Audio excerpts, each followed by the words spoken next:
But let's just introduce our guests for the morning. And we have Emmanuel Chamantin Ejako. He's currently going through the daily guide. He's a member of parliament for Ayawaso West Wabon constituency. Thanks for joining me. Thanks for having me. And also Dr. Clement Park. He's a member of parliament for the Busa South constituency. Thank you, Roland, for giving us a chance to engage in a conversation about important national issues. Yeah, true. And talking about what's important, it's something that I've been worried about. You know, the NDC, we've been getting stories. Ghana Web has been publishing. Also wading into the whole thing is daily guide, especially about you have some factions, fractures, enough to perhaps also dissipate the unity and strength of the party that just left government. You know, since the Fourth Republic, we've had only MPP and NDC alternating. That's right. And if the NDC should weaken to such a state, all lovers of our democratic dispensation should be worried. Well, I think that you are right. And I have noticed with a great deal of concern the public discourse going on within our party. But I think that it should be expected when you are a governing party and you lose an election that you expected to win. By and large, there will be an attempt to apportion blame. People too would feel frustrated. There will be those who will be second guessing.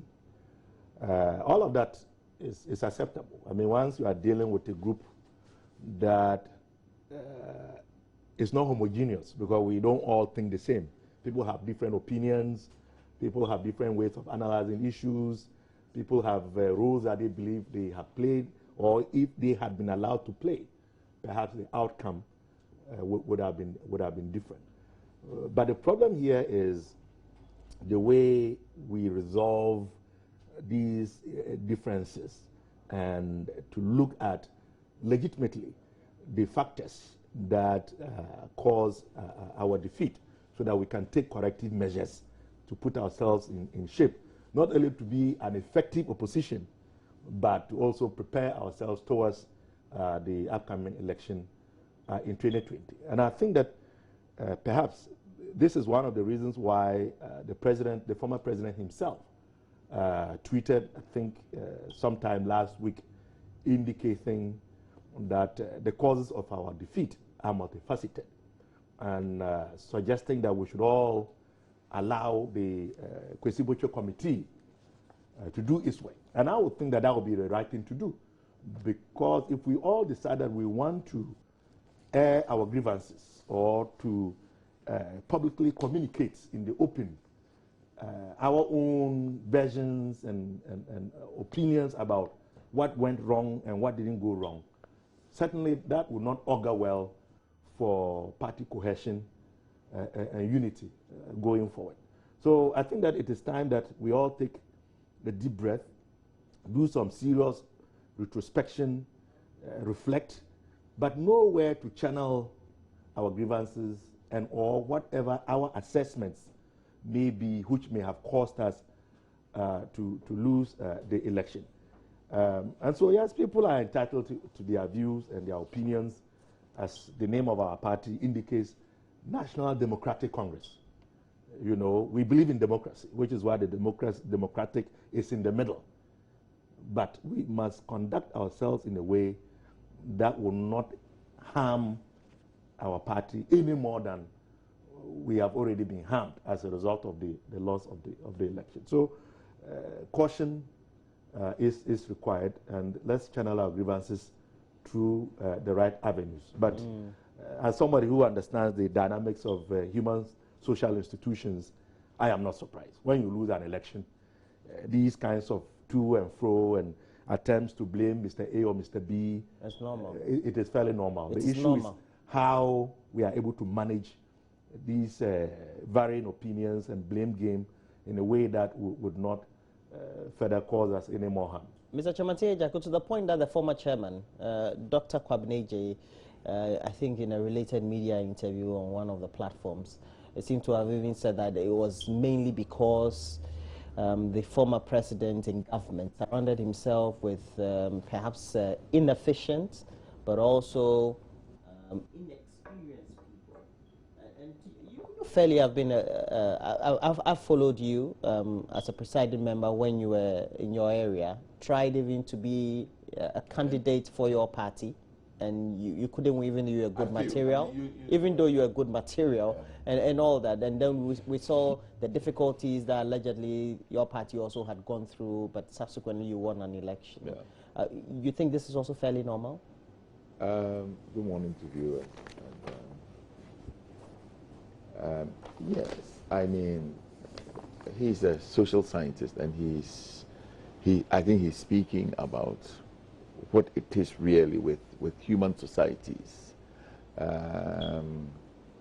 Of course, it happens. I mean, when we lost power, and in our 8 years in the wilderness, what wasn't said, what didn't happen.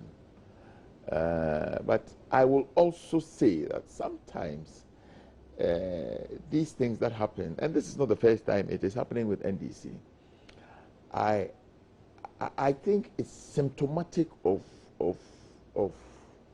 some very deep divisions that exist. Of course, they'll tell you they're Congress. Everybody is allowed to come. After all, this party was formed out of a cannibalization of mostly CPP and a couple of UP elements. Okay. My considered view, and the party had a founder. The founder in the process, in the run-up to this election, was completely put aside. Indeed, the wife of the founder resigned from the party and formed her own party. When these things happen, you will expect that subsequently it will have some, there's cause and effect. Okay. I believe that what we are seeing are the effects of the things that happened in the past. I am the ultimate Democrat. I don't believe in a one-party state, so I will not sit here and wish the collapse of the NDC. I will not. We must always find an alternative, albeit I don't see them getting together to win an election soon. I'm not God. I am just, I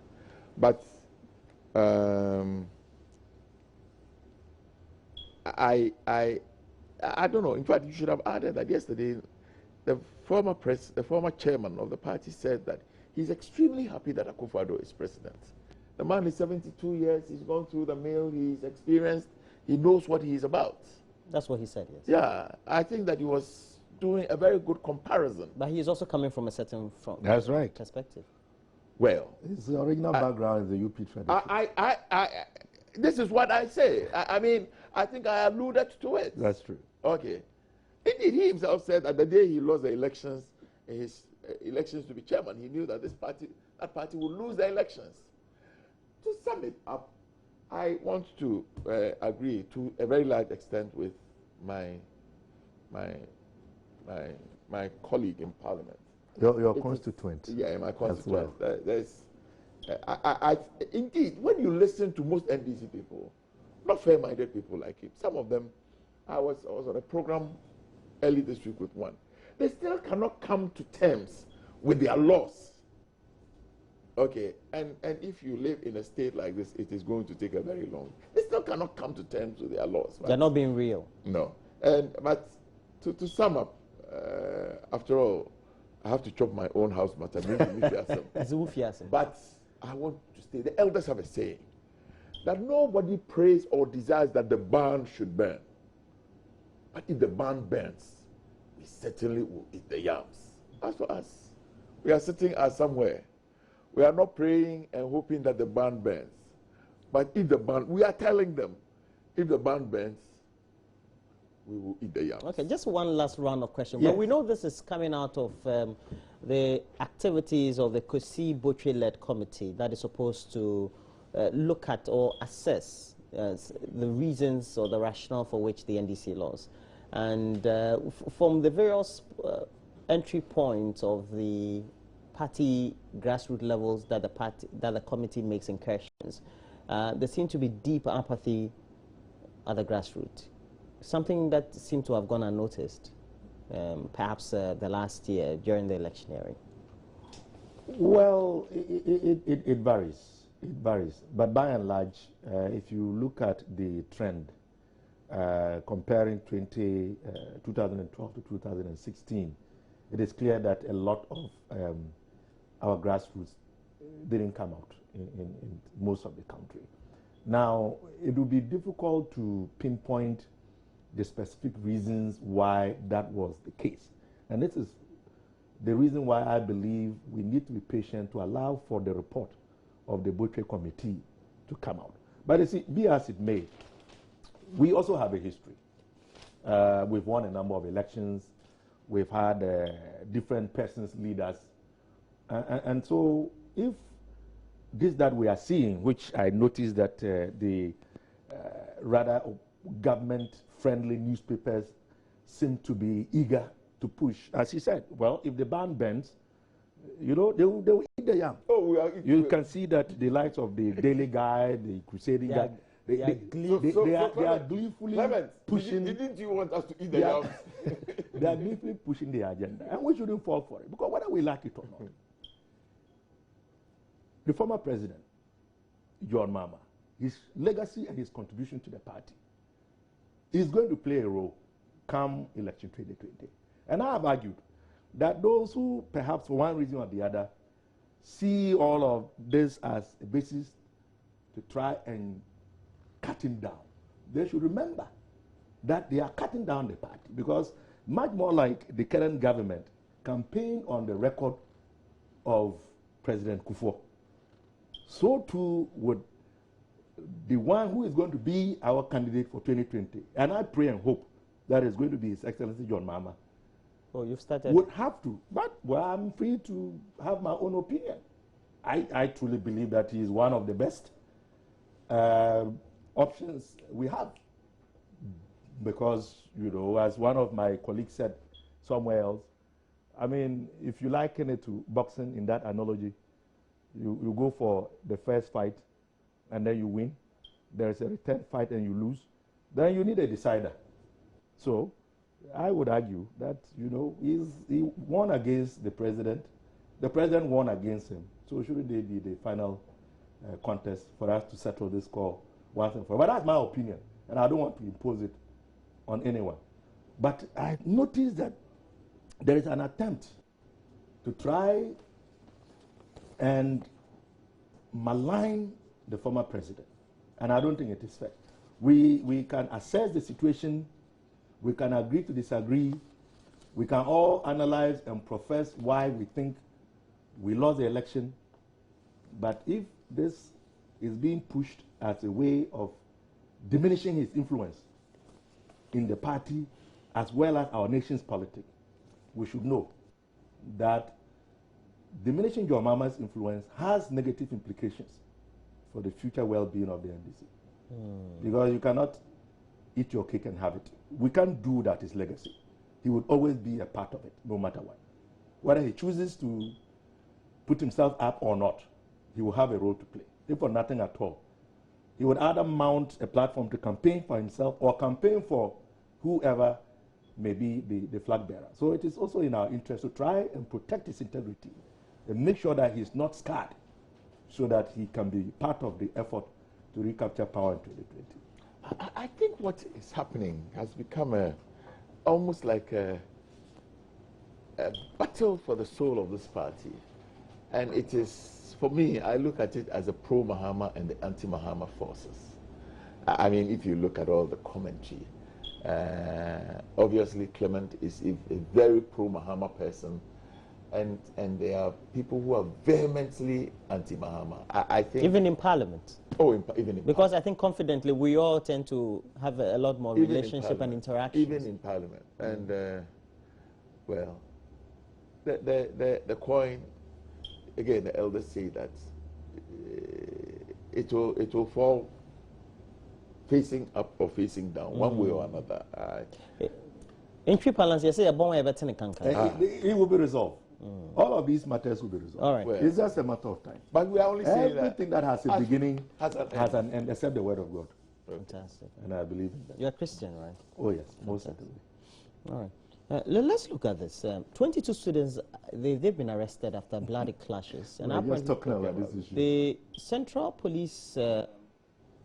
Region Police Command say they've arrested 22 students involved in the recent clashes on the campus of the Atlantic Hall at UCC. And we know that it followed a week of celebrations of the top halls, or perceived top halls of the various universities. So they come together, Katanga and the rest, Casford, Commonwealth, and you have the main university, the premier university of Ghana in your constituency.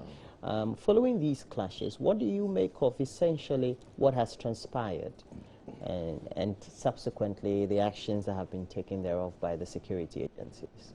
I don't want to take the wind out of the sail of the former Deputy Chief Vandal and so lecturer. No, but it's okay. We were just talking about this whilst in the holding area. Oh, really? Yeah, and as far as I remember, these things. I left the university 3 decades ago. 30 years ago. Yeah. Even then, all of these things, power nights and all of those things used to happen. Okay. I remember the first time I went and I saw it happen in front of Africa Hall in I think that was my first year. I was in level 100. I was surprised. Open profanity. But look, I can tell you, I believe that when they finished, everybody packed their bags, and Monday all of us were in lectures, and it was business as usual. One didn't hear of all the subsequent things that were happening. Issues about the Chief Vandal and the Vandals have done this and they have invaded Malta. It is not something recent. In the USC, as it was known then when I was there was always a contest for supremacy between Unity Hall and University Hall. Conti versus Katanga. In Legon, where I am MP, it is a contest between the Vandals and the Opos. It's there. I mean, they will come to the brink. But in the last few years, I think that it is beginning to get a little out of hand. I mean, I have not. There will be clashes. There will be. But I haven't heard, and I stand for correction. Now it will go to the extent where students will use knives to stab themselves. That crosses the line. That really crosses a red line. So we must begin to ask, what is new? Power night has always been there. Mm-hmm. Singing the profane songs has always been there. Going on process has always been there. Charging in Commonwealth Hall with a choir master leading has always. It is something that APAC was doing. APAC was Deputy Chief Manda with Egbert Fable. The lawyer. Yeah. Yes. He was a journalist. Sure. So what has happened? Why has a certain red line been crossed now? I think that we must begin to look into it. Look, universities everywhere, here, anywhere in the world, have things they do. Yes. If you go to Oxford, they have practices that dates back to the 17th or 18th century. And they want to keep doing it. Okay. So it is okay for university students to continue to do power nights and I think even in the US they have what they call the notaries or something. They have various things. Yeah, fraternities are fraternities, normal. Yeah. And as far as universities are concerned, it's the same thing. It's a fraternity. These are fraternities. But you begin to wonder what is happening now. He would be better placed to speak about because but I thought that something something else is happening beyond just let's do it for entertainment, let's do it for fun. I mean, when you're in the university, they will tell you this is the last stage for fooling. That's right. After you finish university, you cannot. You're in the serious world. Yeah, you are in the serious world. You start paying school fees for somebody. And then you can't do. Oh. Anyway, to be honest, I think that by and large, I agree with Honorable. And I must say that this conduct is worrisome and disturbing. If you read the story, it is very clear that students of Commonwealth, my own Vandal City, as we call it, Unity and Atlantic, they tried to enter Ogwa Hall, and the porters refused them entry. It is also said that they were naked. And in expressing their displeasure, it looks like there was the brouhaha and the rampage. And we also heard of the stabbing that took place. I think it is a bit strange. And indeed, I was in Commonwealth Hall. I was the Deputy Chief Vandal to Egbert Fabel. And we participated like other generations of Vandals before us in hall activities. But I don't remember these kinds of things in terms of going to another campus and, you know, taking off your clothes and trying to enter you never took off your clothes? Another hall. We did it in our hall. But not when you were out? Certainly not. Certainly not. So this behavior is a bit alien to my generation of old Vandals. And something is happening that I think we need to start looking at. We must. I must tell you too that even when we were students, before you became one of the Vandal leaders, there was a minimum requirement. You were expected to have a GPA that guaranteed you a minimum of a second class lower. It was not a place just to recruit anybody. Because so it's not for the most rowdy of students? No. You must be intelligent as well. You could be rowdy. You see where Egbert is. But you need some intelligence. You know where Egbert is, you see where I am. And if he was the chief and I was his deputy, at least that should signal. And we can give you several other examples of senior Vandals who are also members of the former government, members of the current government. And that tells you, it was more of a fraternity of boys to horse around. You know, part of university to release tension by singing and screaming, you know, to calm yourself down. And then in the night you go and study hard. But it looks like things have changed. And I think that one of the reasons perhaps is the increase in the numbers of students, which makes it very difficult for the tutors to be able to have direct access to counsel them. When did you finish university? I finished in 96, but I should have finished in 95. Okay, so 96, so that was 21 years Exactly. ago. So a lot definitely has changed. And I think that the influence of, you know, Nigerian movies over time. Okay, you're talking about the influence of other cultures. Let's say it that way. Yeah. Because in the US now there's a lot of hip hop. Yes. Now so it's normal for somebody to take a spiced drink or cannabis spiced drink. Very well. You know. So of course, for example, in our time, and then sometimes it makes you delirious. In our time, when you were a member of the fraternity or in the leadership, you didn't have your own exclusive space. You lived in the room that you were assigned to with your normal roommate. You didn't go to lectures with supposedly guards around you. But things should change. You didn't refuse to go to lectures because you were the leader in the hall. But from the stories that we hear these days, all of these things are happening. And it poses a lot of difficulties to those of us who have gone through. And sometimes when you actually sit them down and try to tell them that this is not the way things are supposed to be done, this is not the way it should be, well, you can be sure that they will give you their peace of mind as well. So we need to be up and doing and let them know that the original initiators of the tradition that we have bequeathed to them didn't design it to be destructive and to be used as an avenue to destroy property. That was not the intent. We need to go back. Would you say that they should stop these practices? Because I believe that they spice up life on campuses.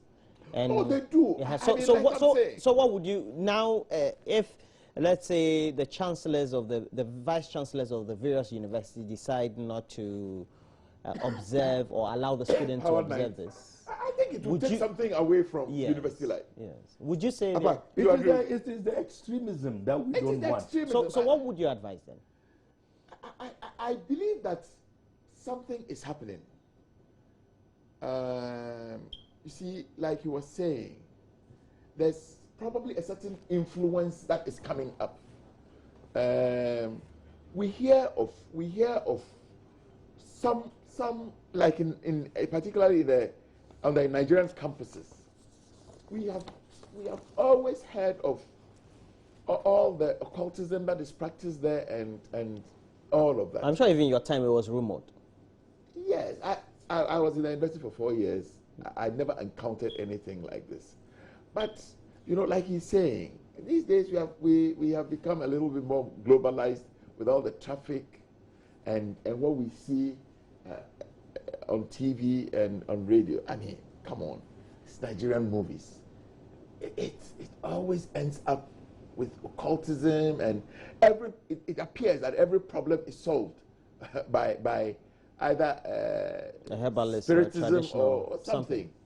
You know, I am beginning to think that kind of influence is gradually coming up there. Can we look? I am not saying I stand for correction. Okay, I stand for correction, and I don't want to be misquoted. Can we look into drug use?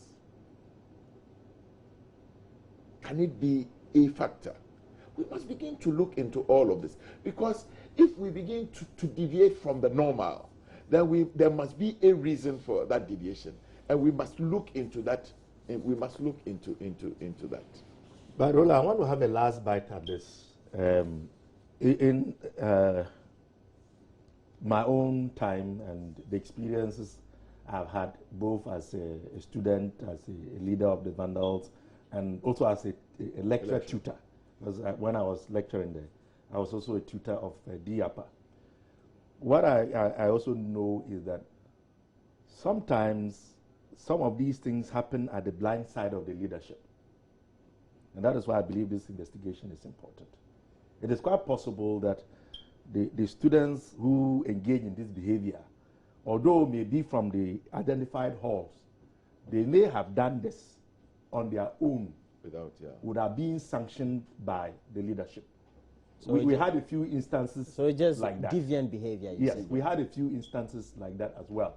So whilst we are looking at the collective, I think that it is also important that I state this, that it is not all the time that when these kinds of occurrences take place, it is something that is sanctioned by anyone. People still sometimes just decide to take things into their own hands and engage in their own conduct for whatever reason, and perhaps may be influenced by whatever they may have consumed. I mean, I can't be sure. Yeah. But this is fairly unusual. Look into it. It's very unusual as far as I know. I mean, I've played. I was the volleyball captain for Commonwealth Hall, played in the university volleyball team. We went for these games at Tech, at UCC. We did Power Nines. I've done Power Nines in both UCC and KNUST. We never experienced or had anything of this nature. Frankly, was there vodka around at the time? You see? They have Smirnoff vodka around at the time. No. Okay. I mean, this is like 90. Frankly, now the world is. I can't imagine Legon without Commonwealth Boys charging. It'll be boring. It will be very boring. Or even KNUST without the Katanga. Similarly. You see, so we have a role to play. These groups have a role to play. With but what is worrying is if it begins to end in stabbings and criminal. Well, the gentleman who has been stabbed is an 18-year-old. He's called Imano Kwashi. We have a story this morning, and I'm sure. I hope he's well. Well, he's paralyzed in the meantime. He can't feel his legs. So he's 18-year-old, and he's just a victim. He was wearing a T-shirt, we're told. He was coming from prep or learning and then was returning to his hall, and these deviants saw him and they just stabbed him at the back. Innocent victim. And because I think it's affected his spine in a bit. This is very sad. We we wish him a speedy recovery. Something the parents try to, I'm sure the parents have tried their best to try and educate their child, and now 18-year-old. It costs a bomb to take a child through school now. Yes, it takes, and especially knowing that your son is at the university, you expect that he'll graduate. Simply put, this is condemnable. I mean, I don't expect anyone, and even those of us who have gone through some of these halls and participated in our standard. There's a story that we haven't put on the synopsis for you, but I want us to take a look at it. It's equally important. It's about the Vice President saying that we'll promote cashless society to facilitate growth. In the same vein, there's also a story attributed to a former or the current Minister for Monetary and Evaluation. So we'll block leakages to offset revenue losses from tax cuts. I mean, the discussion I want us to have basically is premised on how we can, and I've been hearing this since I started practicing in 2000. My first vetting I went was for Osafo Mafo, and he impressed me so much. And that was when I first heard all the issues about how you brought in the tax net, you make sure you bring in the informal sector, and etc. For decades, we haven't been able to do that. We intend to do that. The economy has expanded. We have a big economy now, I mean, relatively, for our state. But how do we make sure we don't continue taxing you and me or those who usually could be targeted, etc.? How do we do that? I think that the primary prerequisite, you say, is that we must be able to identify people. We live in a situation where nobody has an identity. Okay. And it creates tons of problems for us. My name is Emmanuel Ejaku. My name is Emmanuel Chiramati Ejaku. My name is Echampong Chiramati Ejaku. My name is Kwabena Echampong. My name is... So you can have a permutation of all the names, my given names, and present as different characters. But if we have a national identity, if we have a single identity, then you are in the process of being... If you don't know the man, how will you ask him to come and pay tax? If the man does not exist, then you cannot do any transact with him. Okay. So I think that in all this talk, the primary number one thing is that everybody must have an identity. Then you must tell us why you are a Ghanaian, or you are even a foreigner who lives, you are 18 years and above and you are working and you are not paying tax. Even if you are Ghanaian? Yeah, you must, anybody, even if you are not a Ghanaian, but you work and earn an income here, you must pay tax on the income earned. On your informal income earned? Even informal. I mean, formal, informal is work. You earn. I think the operative word is you earn an income. Formal, informal, you earn an income. All right. So I sincerely hope that we will do something. We have paid lip service to this for too long. I think the process started around 2004, 2005 with Professor Dumont. You ask yourself, a simple, straightforward thing like national identity. We are in 2017. Well, we were making headway the first time, and then we kind of lost. So we must ask ourselves what happened. It is something that we must ask ourselves. What really and truly happened? Okay.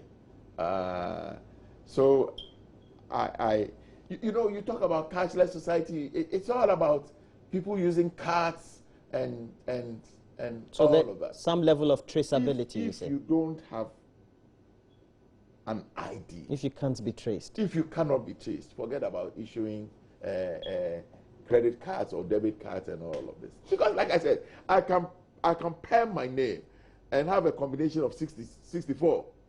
So I'll go to this bank and say that my name is Kwabena Champong. Really and truly, I'm Kwabena Champong.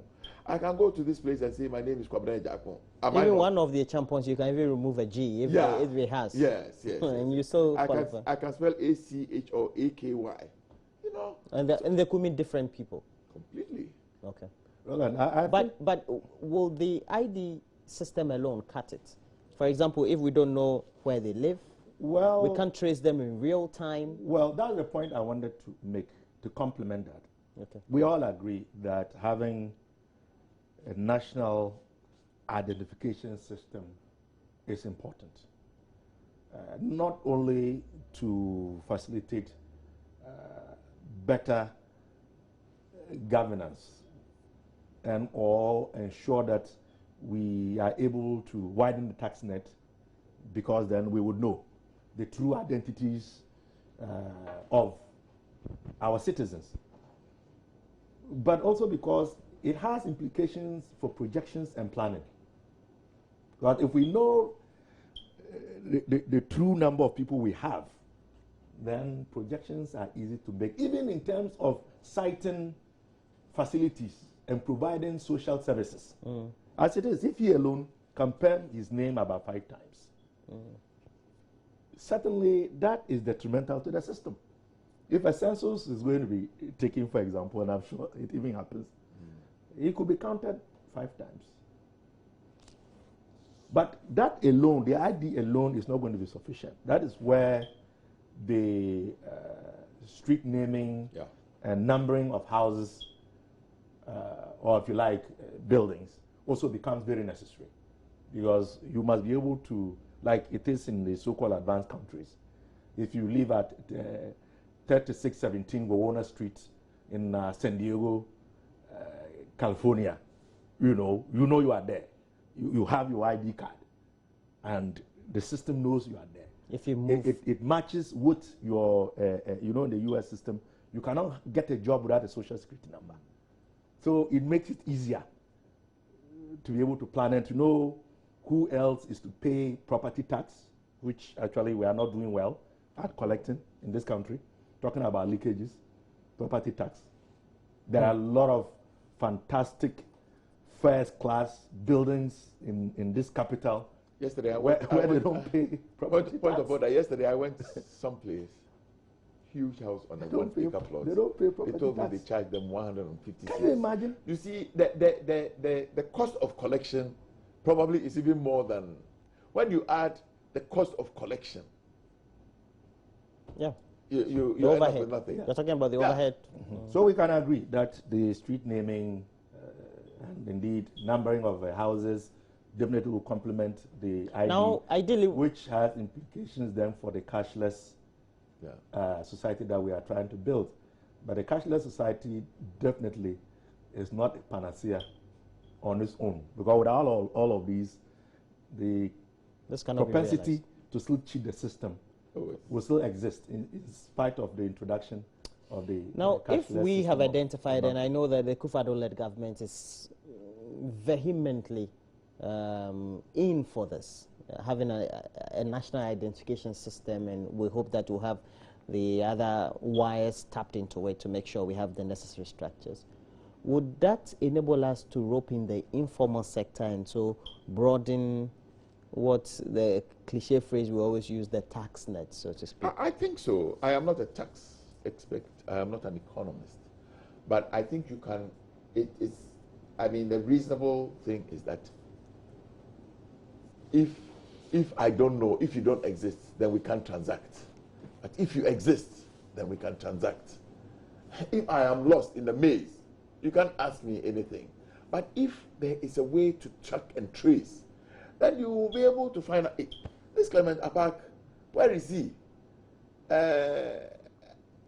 In some of these places, in America, I believe that the IRS is the most feared institution. Yes, they don't ask you by 30th of April. We are all rushing to file our taxes. It is like because if you don't pay their penalties. Yes. And sometimes they don't even come to you. They don't come after you the next quarter. They'll wait for you to pile up in a year. That's right. You'll go to prison, or they'll just swallow up your life. It is just because a certain supporting infrastructure is there.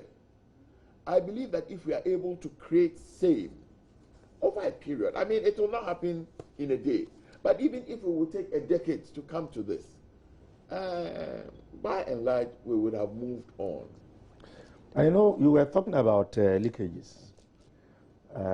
So the issue is not just about expanding the tax net, but it's also plugging the loopholes that allow for the state to lose revenue. You know, I know a thing or two about that. And quite because clearly, you were in charge of a tax force. I was a spokesperson of the tax force. The chair of the tax force was Ni Adote Dim Berima the first. Okay. Yeah. But of course, I was no. He was a tax expert who was drafted to help in the effort. Yeah. But the point I'm trying to make is that the processes are ongoing, and we are hoping that they will be intensified and completed. You know, the gifting system, one of the reasons why we spent a lot of money to introduce it and to implement it, although it is not complete, is to ensure that we plug the revenue loopholes. If you look at the GRA in the last few years, there's been a lot of work. Some of our donor partners, like the Danish government and others, have helped to upgrade the system. You know that recently West Blue came in as a consultant to help revenue collection in terms of import duties. So some effort is being made. But the human factor still has the capacity to circumvent the use of technology in plugging the revenue loopholes. That is why matters of integrity and doing what is right as good citizens becomes very important. Because, as I've said severally, it is those of us who have been privileged to have received an education at the expense of the taxpayers, at the expense of our grandparents in the cocoa farms, in the villages like Doninga, where I come from, who have the capacity to engage in behavior that is detrimental to the very well-being of our system. What about those in the informal sector who may not perhaps be necessarily recalcitrant in the payment, but just are ignorant of essentially No, but the point I'm trying to make is that if those of us who have been trained and we've been given the skills to be able to use those skills to benefit society, turn around to use those skills to defraud society, then definitely we have a serious problem that cannot entirely be resolved by the application of technology. Okay, point. I agree to a very large extent. Integrity is important. You see, I always say this, that in natural science there is a law, Murphy's law. Anything that will go wrong can't go wrong. Human beings will ordinarily get it wrong. So, Dr. Abad, I believe that to a large extent, we must up our technology game. You know, I believe that in all of these things, we must minimize the interface between man and man. It's the best way to eliminate whatever manipulations within that. Yes. We can reduce it, but remember that the technology itself is a product of man. That is the point. No, but it's supposed to keep some of it. It doesn't mean that it's sacrosanct. Yeah. It's not. I agree. It will reduce even in the so-called advanced countries that we look up to. They still have challenges. Yes, they do. They still do. But those are manageable challenges than ours. Very well. Ours are enormous and unmanageable challenges. So let's all commit to resolving. For example, a mason who builds a house for me or for you doesn't pay taxes. No, and let's say in a month he will take about 1,800 free of charge, doesn't pay any tax. It's not more. Yeah. But it depends on the type of house. That is why we speak about. If it's a bigger house, it means that enormous work the goes. mason, whether it's building a big house or will charge you, today I hear they charge 120 cedis a day. And you take. And if it comes works 6 days a week. Yeah, if it comes there's a lot that we can do if we can broaden the tax net. But you take that money cool cash. We need a system that will both coerce them and compel them. Okay. Yeah. To pay. There's something, I don't know whether you followed the John News investigations about some payments questionable, according to the reports, at the Public Utilities and Regulatory Commission. It was about apparently some monies that were paid into the executive secretary's account instead of being paid through a formalized system for transactional purposes for the PURC. According to the report, some workshops were supposed to have been convened, but at the time, in one of the transactions supposedly paid into the money paid into his account, it was close to the weekend. So, according to the accountant, it was paid into the executive secretary's account, and following that, it's deemed to be unprocedural. And I want to ask you, now the workers are worried that they would want some investigations conducted into this, etc. But it's about okay. I think conflict of interest issues. I'm hearing so many sides of this matter. First and foremost, see, it comes back to this thing about even in a very formal setting like PURC, we take our informality there and begin to do things like this. It's all a mindset. PURC must do a program. Are we saying that there cannot be a better way to transfer money if they have their money even in Bank of Ghana? There's a Bank of Ghana in can't an instruction be given at the Bank of Ghana in Kumasi so that on Monday morning somebody will go and collect the money from the Bank of Ghana that is located in Adum? I mean, you begin to wonder. But you see, we are so flippant, and we make A to be equal to B. It's okay. Oh, pass away the engine is say okay. And probably there is strange. Probably Mr. Sapon did not take the money. Probably, I don't know. I'm not holding brief for him. Nobody said he did. Yeah, but the money was paid into his account. Probably when the money was paid into his account, he withdrew all and did what was needed to be done. But I am saying, is that the best way? You have managed a public authority before.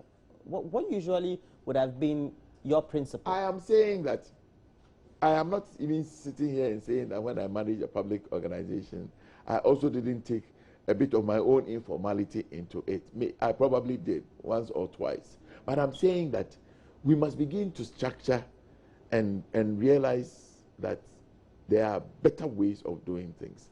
Look, it's not for nothing that in many organizations, particularly in the manufacturing space, they don't leave anything to chance. So for everything you do, they follow what you call a standard operating procedure. It is. There's always you are making medicines. SOP somewhere. Yeah, you are making medicines. You don't leave it to a park to decide that, oh, when it comes here, no. There is a standard operating procedure. It's not left to a park to have discretion in the matter. And let's all begin to, even in public office, we must begin to develop SOPs for all the things we do. If there was a standard operating procedure, if you are going to have a conference outside of Accra, how do you do? Who keeps the impress? How is it? All of those things.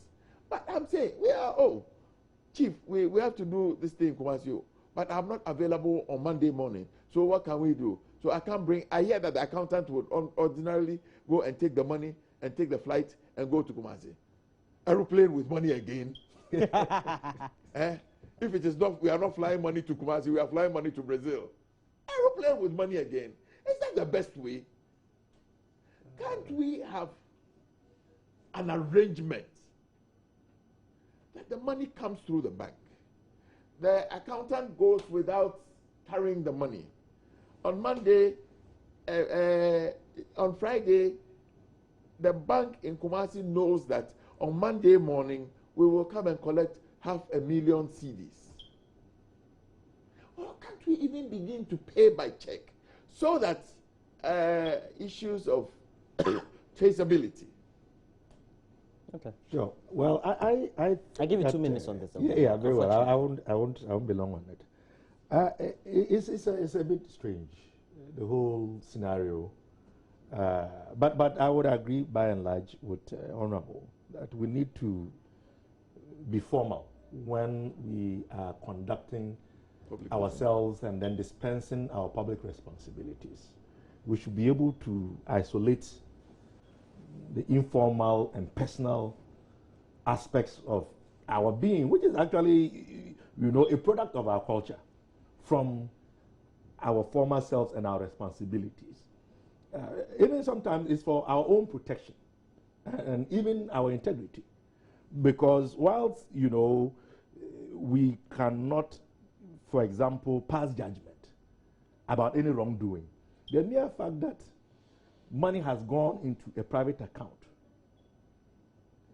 people hearing this are bound to draw their own conclusions and assign their own biases to why that may be the case. Yeah. So even for our own protection and to also protect our own integrity, it is very important that we act formally when we are engaged in dispensing formal public responsibilities. But one thing that you've always said that I like and I also agree with is that by and large, this also comes to not just the operations as the two of you have indicated, but it also comes to what I would call terms of reference. A lot of people in the formal sector working in various institutions don't even understand their responsibilities in terms of what is expected of them. Yeah. And all of these things are necessary if we are going to become efficient. Okay. Yesterday we didn't hear good news from the UK, and I know many of us who have relatives and friends there, you start calling and making sure whether they are safe, etc. But the issues of terrorism don't seem to go away, and for the big countries, it's always a big issue for them. The issue yesterday, the terror alert that was issued following that attack at Westminster Abbey. Right in the heart of the British democracy. This is a daring attempt, huh? Very. They didn't go to do it far away in Croydon or somewhere away, but in the heart of the British establishment.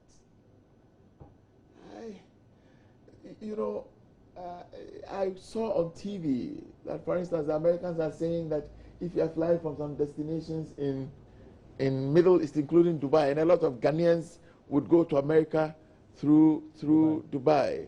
Because the airfares are maybe cheaper. Yeah, you can't do this and you can't carry. It's making international travel, it's making our lives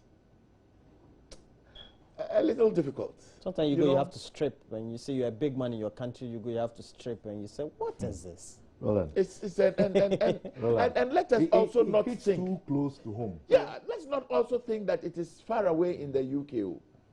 Look, there have been terror attacks in Ivory Coast. Yep. Burkina Faso. There have been some in Burkina Faso. It is by the grace of God that nothing has happened. But I hope... We've had, now we can say several in Kenya, right? That's right. That's right. That's what yes, and in Kenya, that's where... It's been more than twice. That's why Professor Wuno... Exactly. Yeah. Very close. Before then, we've had the Nairobi bombings. That's before. Right. And Dar es Salaam as well. So, I mean, the thing is, it happened far away Kenya, but at the end, a very prominent Ghanaian citizen got caught in this. So, yes, it might be happening very, very far away, you think. It might be happening, but you may have a brother. Yeah. You may have a relative. You may have an important person in our society being caught in this. And I hope that our state security apparatus is not taking this for granted. I hope we don't have the attitude, as far as we don't have a problem with anybody also, let it be. I really and truly hope so. Because it's unnerving. I mean, sure. It's unnerving. Now, my own concerns, as I said, are closer to home.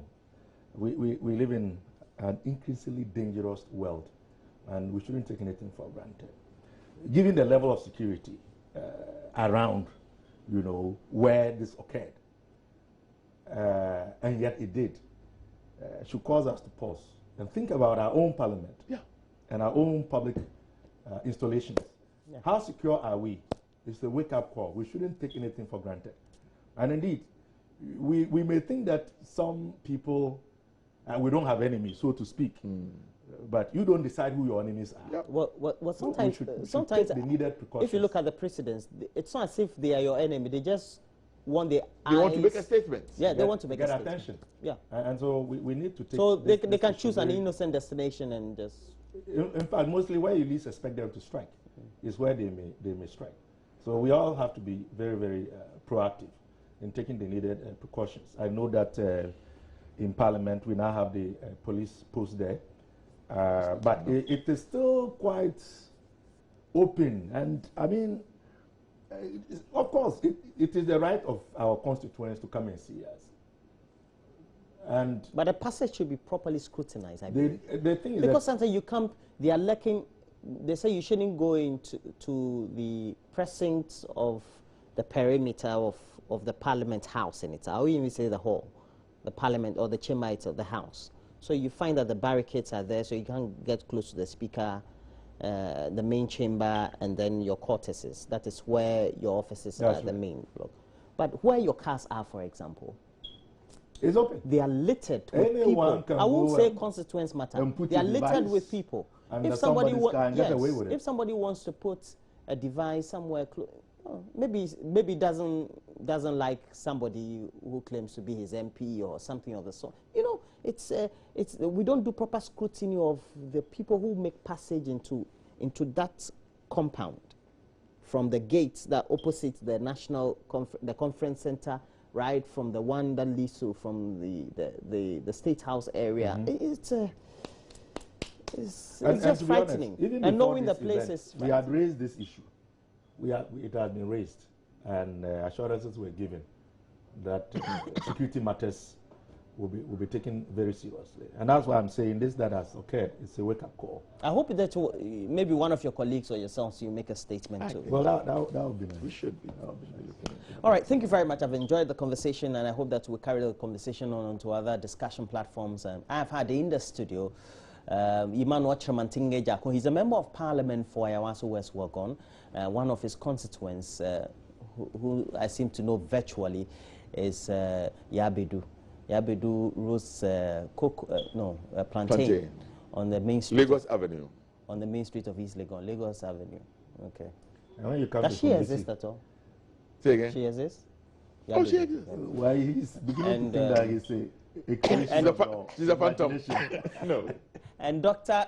Clement Park. Is that one in Fumisi too? Is a member of Parliament for Busa When South. it comes to Fumisi, I also identify somebody who roasts guinea fowl. Okay.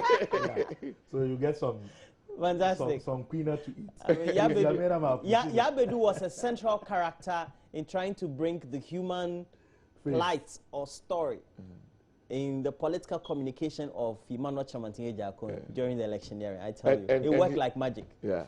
And Yabedu, please, good morning to you all. Yabedu, but Yabedu doesn't watch TV. Oh, really? Yeah. Unfortunately, she will not watch. That's the whole bad thing. She's roasting her. You see, huh? Anyway, but we have to move on.